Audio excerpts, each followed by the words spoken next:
돌팔이와 과학자. 어떤 과학자가 돌팔이라고 조롱을 당한다면 이 과학자는 어떤 답변을 내놓을지요. 장외투쟁에 나서는 야당. 이재명 대표가 옥스퍼드대의 명예교수에게 돌팔이 과학자다라고 비난을 한 적이 있습니다. 그러자 웨이드 앨리슨, 이 옥스퍼드대의 저명한 원자력 학자인데 그 학자가 한 언론 매체를 통해서 답변을 냈습니다. 뭐라고 했을지 궁금합니다. 일단 웨이드 앨리슨 옥스퍼드대 교수의 발언과 이재명 대표의 발언 나란히 들어보시죠.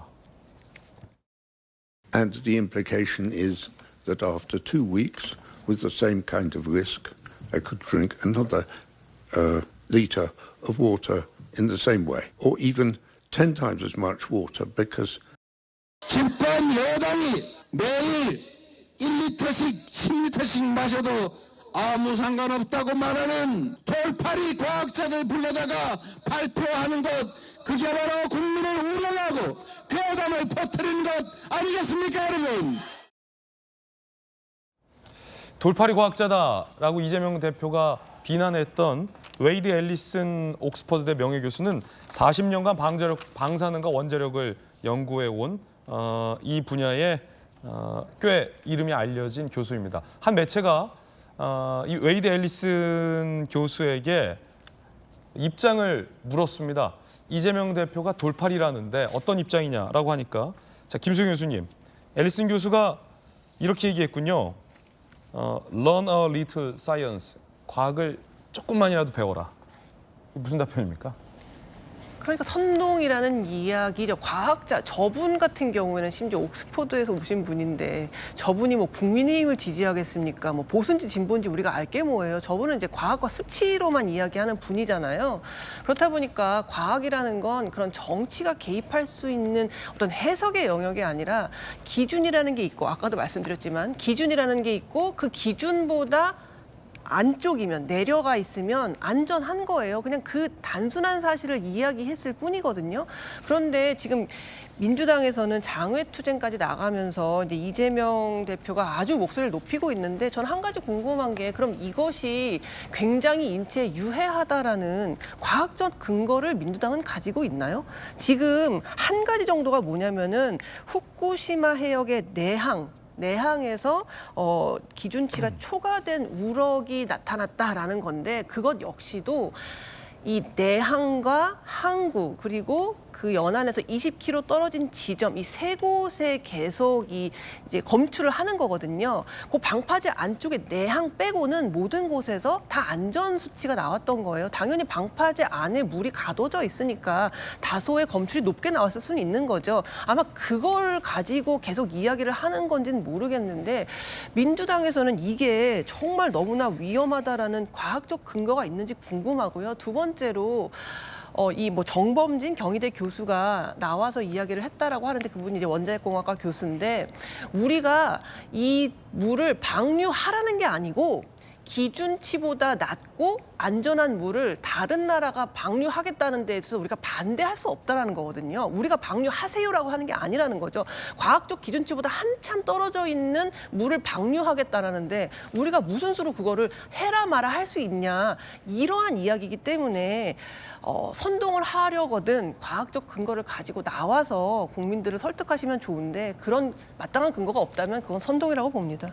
자, 웨이드 앨리슨 옥스퍼드대의 교수뿐만 아니라 경희대 원자력공학과인 정범진 교수도 우린 돌팔이가 아닌 과학자다라며 공개 토론을 제안했습니다. 입장 보시죠. 국민 선동 세력, 지식인 입장에서 두고 볼 수 없다. 전문가들 목소리 내지 않으면 피해자가 발생한다라며 한국원자력학회가 그제 공개 토론을 제안했습니다. 2011년 후쿠시마 원전 사고, 오염수 하루 300톤씩 흘렸지만 영향이 없었다. 방사능 농도 수치가 말해준다. 숫자는 거짓말하지 않는다. 라며 이재명 대표 등을 비판했습니다. 우린 돌팔이가 아니라 과학자다라는 겁니다. 자, 여야 두 분 의견 들어보겠습니다. 먼저 배 의원님. 네. 먼저 돌팔이라고 이재명 대표가 하셨으니까 돌팔이인지 아닌지는 직접 검증을 해보시는 게 좋을 것 같습니다. 그래서 원자력학회나 이런 데서 과학적인 검증을 토론을 통해서 밝히자고 그랬으니까 토론을 하시는 게 맞는 것 같습니다. 그래서 예전에 기억을 더듬어 보시면은 뭐 그 검찰 개혁이 맞는지 안 맞는지 한번 따져보자고 노무현 대통령이 검찰들과 이렇게 토론하신 적이 있었을 거예요. 그래서 그 기억을 되돌아보면 되고 지금 민주당에서 좀 공포 마케팅을 하는 것 같습니다. 공포를 팔아갖고 표를 얻는 건데 그 광우병 때도 뇌송송 구멍탁이라고 했습니다. 그거 사과하셨습니까? 아까 말씀드렸다시피 그 온몸이 튀겨질 것 같다는 사드 사건 그거 참여 배상하셨습니까? 그냥 무조건 안 된다고 공포를 팔아갖고 표를 얻자는 겁니다. 그래서 보면은 그 정부의 입장이 제가 2020년도 10월 15일 날 정부 보고서를 보니까 정부에서 후쿠시마 원전수가 방류돼도 별 문제가 없다는 그런 취지로 발간된 게 있더라고요. 그리고 또 하나는 IAEA가 이제 최종 보고서 낼 거 아닙니까? 거기에 그 미국이나 프랑스뿐만 아니라 중국도 들어가 있고요. 우리나라도 들어가 있습니다. 그래서 그 과학적인 의견을 좀 들으면 될 것 같습니다. 그리고 2001년도서부터 한반도 해역을 중심으로 방사능이 얼마나 되는지 우리 과학기구에서 조사를 해오고 있었습니다. 그리고 2011년도에 후쿠시마 그 원전 사고가 났죠. 근데 별 변화가 없다는 거 아닙니까? 그래서 저도 전문가가 아닙니다. 전문가가 아니기 때문에 말을 아끼고 있는 겁니다. 그래서 그게 만약에 타당치 않다고 그러면 토론을 통해서 검증을 하고 논박을 하고 본인이 맞는 것을 검증을 하면 되고 또 IAEA 보고서가 나오면은 그걸 본 다음에 얘기하면 되지. 지금부터 또 전국의 횟집 다 망하게 만드실 겁니까? 그 나중에 그거 다 보상하실 겁니까? 이렇게 묻고 싶습니다. 자, 이번엔 민주당의 전용기 의원님. 돌팔인지 아닌지를 검증하려면 토론에서는 안 되죠. 과학적인 시료를 가지고 와서 이게 진짜 방사능 문제가 있는지 없는지를 봐야 되는데 도쿄전력에서 그 시료 채취 못하게 하고 있지 않습니까? 그 사람들 처음부터 거짓말 해왔어요. 처음에 이 방사능 봉이 녹았을 때 방사능 봉 안 녹았다 했고요. 세슘이 검출된다 해서 세슘 검출 안 된다고 우겼습니다. 그런 사람들이 로데이터를 줬는데 그 로데이터가 진실성이 있는지부터 검증을 해야 되는데 그런 시료 자체도 없이 이것이 안전하다고만 이야기하는 것. 그것이 바로 뭐 돌팔이 아닌지 그다음에 검증하는 것에 먼저 선행돼야 된다라고 말씀드리고 싶고요. 사실 뭐 우리나라의 교수님께서 일본이 방류하는 거 그거 말릴 수 없다. 그래서 방류를 찬성하는 것이 아니고 반대할 수 없다라는 것이다라고 이야기를 하셨다는데 반대 안 하는 것이 찬성하는 것이지. 그 반대하면 반대한다고 이야기해야 되고 찬성하면 찬성한다고 이야기를 하면 되는 것인데 반대를 못하는 것이 결국에는 찬성하는 거로 볼 수 있기 때문에 이거는 누가 봐도 말장난이다 이렇게 말씀드리고 싶고요. 그러니까 우리가 과학적 이런 얘기 많이 하는데 알프스를 거쳐서 물로 다시 안전한 물로 나온다고 하는데 그 알프스라는 그 기계가 세슘이라든지 탄소 14는 못 거른다라는 과학적 증거도 있지 않습니까? 그런 과학적 증거가 있으면 당연히 대한민국의 정치인이거나 대한민국 국민이면 이거 위험할 수 있으니까 반대 입장을 내보내야 되는 것 아닙니까? 탄소 14 못 거르는 거 이미 나와 있는데도 방치하는 것은 이것은 우리 사실 정부에서 방치한다면 직무유기가 될 수 있는 것이고 가장 그냥 쉽게 한번 생각해봤으면 좋겠어요. 상식적으로 그 물이 알프스를 거쳐 나가가지고 과학적으로 안전하면 왜 바다에 버려냅니까? 바다에 버릴 이유가 하나도 없어요. 안전하고 그만큼 검증돼 있는 거면 본인들 땅에서 그냥 쓰면 되는 겁니다. 후쿠시마 쌀 많이 먹으라고 본인들이 홍보하고 있지 않아요? 그러면 그건 농수로도 쓸 수 있는 거 아닙니까? 안전한데 왜 못 씁니까? 안전한데 굳이 바다에 내보내려고 하는 이유는 분명히 문제가 있기 때문에 이것을 버리고자 하는 심보가 있을 거라고 보고 있습니다. 그것을 대한민국 정치인들이 안전하니까 지켜봐야 된다, 괴담 퍼뜨리지 말아라고 이야기하는 것은 이거 정말 위험한 상태까지 몰고 갈 수 있다는 것입니다. 이게 지금 세간에서 지적이 나오고 있는 논란이 되고 있는 부분은 이제 전용기 의원 정도의 어떤 합리적인 검증을 강화해야 한다라는 민주당 의원의 이런 우려 섞인 제안 등은 괴담의 영역으로는 묶이지 않는 것 같아요. 지금 논란이 되고 있는 것은 이런 어떤 합리성에 기반된 우려, 철저히 좀 더 보다 더 점검을 하자라는 입장에서 더 나아가서 이걸 핵폐수로 단정하거나 아니면 과학적인 안정성을 이야기하는 과학자들에게 돌팔이라고 부르거나 이런 것들이 이제 괴담의 부류로 분류가 돼서 논란이 되고 있는데 천일염 논란도 일종의 괴담의 부류로 분류가 되고 있습니다.